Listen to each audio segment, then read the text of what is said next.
Hello everyone, super quick video today on how to update and link your RC remote with the latest firmware if you don't have a drone to connect it to.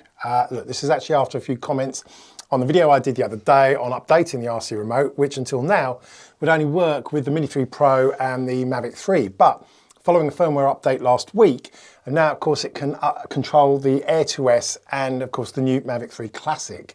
But if you're one of the lucky ones that's been able to buy one of these RC remotes on its own to pair up with your existing Mavic 3 or Air 2S, you might be struggling to actually allow it to connect in the first place, as without a drone connected, it is not quite so straightforward to update the firmware. Now, I did cover this in my other video the other day, but possibly it was a little bit too quick as a few of you have missed it. So, very quick recap.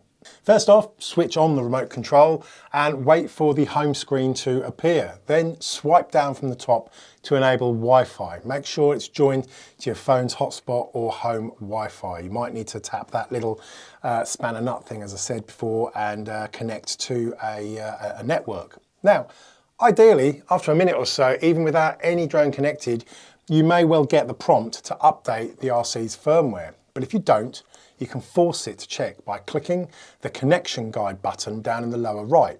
Then select camera view, even though you haven't got a drone connected. Once that appears, it tells you, of course, that there is no drone connected, but crucially, it still lets you go and tap the three dots on the top right.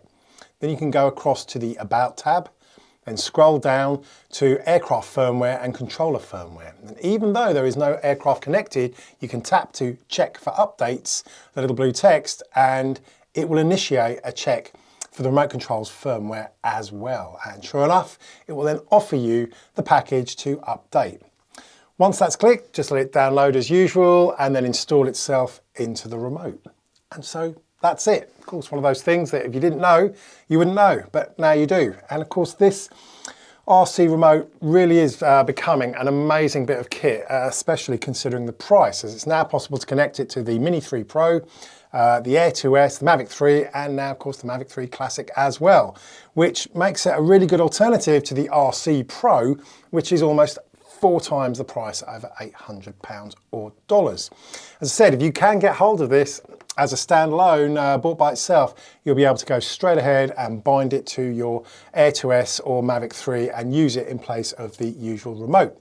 One final thing on binding: once it's updated and connected to the drone, you will need to bind it to the remote for the first time. Very easy. Just turn on the drone, turn on the remote, click those three dots top right, tab across to control, then scroll down to pair with aircraft.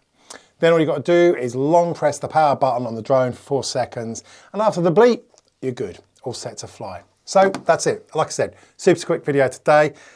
This week I'm off up to the Yorkshire Dales, a bit of autumnal camping, so that should all be good fun. I'm taking the Avatar with me and also taking a look at the new Drone Mask 2 that's coming out in a few weeks' time. So lots on as usual, but look, anyway, very quick one today. Hope all well. Until next time, have fun, happy flying.